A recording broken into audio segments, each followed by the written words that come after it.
A'udhu billahi minash shaitanir rajim. Bismillahir rahmanir rahim. Yabo da godiya tabbata ga Allah subhanahu wa ta'ala, tsira da amincin sa ya ƙara tabbata bisa fiyayyen halitta. Wanzan tsira shugaban mu Annabi Muhammad sallallahu ta'ala alaihi wa sallama da ahalinsa da alayen shi da sahabbansa masu albarka da waɗanda suka biyo ba zuwa ranar hisabi. Mu kuma Allah ka ƙara mana san ma'aiki sallallahu ta'ala alaihi wa sallama. To abin da yasa kaga zan yi wannan hira saboda galibi ban san maye yake damun yayana Buba Galadima ba. Buba Galadima, ka sani cewa duk siyasa ka uwa inda kake cewa ka fi su iya siyasa, baka fati ku iya siyasa ba. Kuma duk waɗanda suke gaya maka maganganu sun gaya maka maganganu ne akan suna da hujja. Hujjar su ita ce suna zargin duk wanda ka raba baya cimma burinsa a siyasa.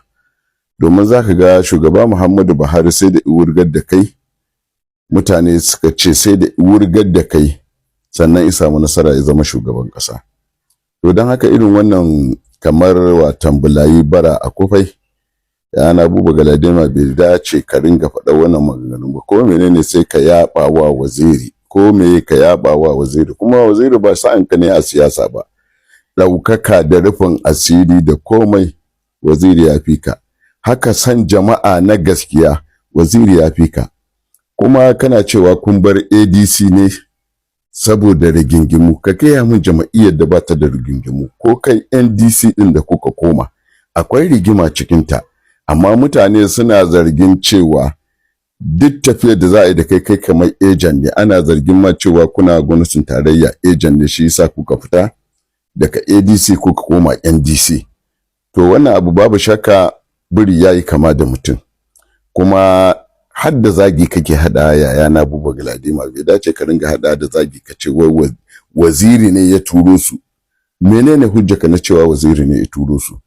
Siyasar da kake siyasa ce irin ta da, irin tsohuwar siyasar da aka daina yayinta. Siyasar yanzu da ake siyasa ce ta hangen nesa da ilimi mai zurfi da basira mai zurfi, ba irin taka siyasa bace. Amma ko menene sai ka ce waziri. Ni kaina akwai lokacin da ka taba waziri na zo na mayar maka da martani ba don wani abu, saboda cancantar waziri da ƙaunar ƙasa da san al'ummar ƙasa da san arewacin Najeriya. Wallahi shi yasa na zo na faɗa maka abin da ka yi kuskure ne. Haka kuma yanzu ma a haka nake. Ca ka ce duk lokacin da na taɓa ka sai waziri ya bani naira miliyan 10. Kuma ni bana siyasa don kuɗi kamar ka, domin za ka ga cewa tsakanina da waziri mutunci ne. Galibin duk program ɗin da nake yi wallahi baya sani, kuma babu abin da ya haɗa ni da shi wajen game da maganar watan kuɗi. Wallahi ba mu taɓa maganar kuɗi da shi ba, sai dai kawai ina son sa, ina ƙaunarsa don yana ƙaunar mutanen arewa, ina ƙaunar Najeriya. Kuma mutum ne masanin mulki, mutum ne jarumin ɗan siyasa ne, ɗan gwagwarmaya ne da ba shi da tsoro, baya shakka kowa akan ya faɗi gaskiya. Kaga kai yanzu gaba ɗaya daga ku har watan Kwankwaso kun bar jama'iyyar ADC. Wancan karan da ka bar Buhari ya ci mulki, haka kuma yanzu da kai kuka bar jama'iyyar ADC. To ina tabbatar maka insha Allah bi iznillah, ina ganin cewa waziri zai cimma burinsa da burin al'ummar ƙasa. Saboda duk lokacin da kuka bar jama'iyyar ku kun zama kamar irin kaska din nan. To shi yasa barinka da kai da Kwankwaso jama'iyyar ADC, wallahi babu abin da janyo mata sai alheri, sai haɓaka, saboda mutane sun san ku yanzu 'yan kasuwar tsaye ne daga kai har Kwankwaso. Kowa ya gane ku. To don haka ba lalle bane a yanda kake ka tsufa, ko ni da nake bin bayan ka a shekaru ba zan yi irin abin da kake yi ba, dan mun zargi ko ya tabbata gaskiya Allah ya ce haramun ne.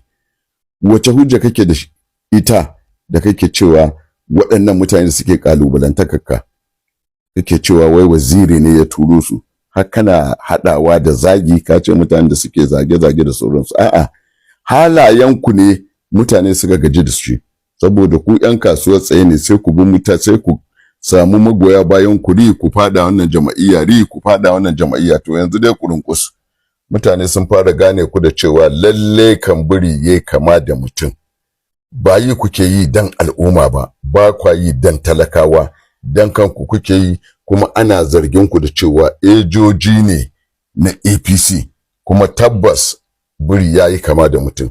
Shi yasa Waziri ba sa'an siyasar ka bane, ko Rabi'u Musa Kwankwaso ba sa'an siyasar Waziri bane. A ƙasar nan gaba ɗaya yanzu Waziri ba shi da sa'a a siyasa, wallahi ba shi da sa'a a siyasa, kuma jarumin mutum ne wannan in ya tsaya kan aƙida ɗaya babu wannan isa watan ya kautar da shi. To haka ka gage ganin nake son Atiku saboda jarumtaka, ba dan wani abu ba. Amma maganar kuɗi, kai ne kuɗi yake gaban ku tare da kai da Kwankwaso. Amma komanda baya yin siyasa don kuɗi, ina yin siyasa mai ma'ana.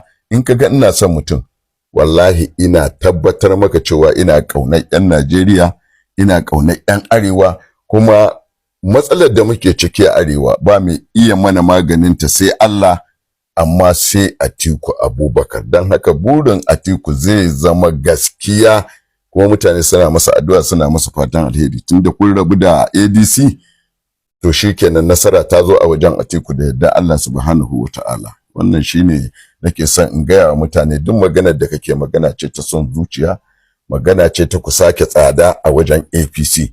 Wannan shine magana ta gaskiya. An riga an gane ku, saboda ba dan wani abu ba, an gane ku mutane ne masu son kanku, mutane ne ko wancan zaben idan aka tambaya za ka ga maye ya shiga tsakaninku da APC kafin ma ta kafa gwamnati.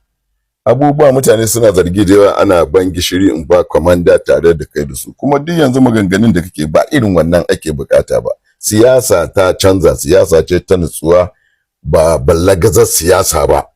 Ina so in gaya maka, shi yasa Atiku ina nan tsaye kyam, kuma Allah ina tare da shi, kuma barin ku jama'iyyar ADC wallahi nasara ce a wajen Atiku babba, kuma za ka gani, za ku gani abin da duk kake tunani wallahi na alheri sai ya faru akan Atiku. Don haka ina baka shawara, ka daina taba Atiku. In ka taba Atiku wallahi zan taba ka, saboda kai da a ce kana da muhimmanci a wajen al'umma Arewa, wallahi da zan goyi da bayanka. Amma za ka ga cewa ko siyasa yau ba a yi da kai, yaya na Buba Galadima. Siyasa ga ta nan ta kasuwar tsaye ce, Abuja ina ne da sauransu, shikenan. Dan haka kuma duk lokacin da kai magana irin wannan zan fito mai muka da raddi, saboda ina kauna Atiku, ina son Atiku domin jarumi ne kamata, domin mai amana ne kamata, domin mutum ne in ya tsaya akan aƙida ya tsaya akan aƙida. Wallahi shi yasa nake son Atiku, nake kauna Atiku. Ina gaya maka gaskiya, kuma ina so in faɗa wa duniya gaskiya. Assalamu alaikum.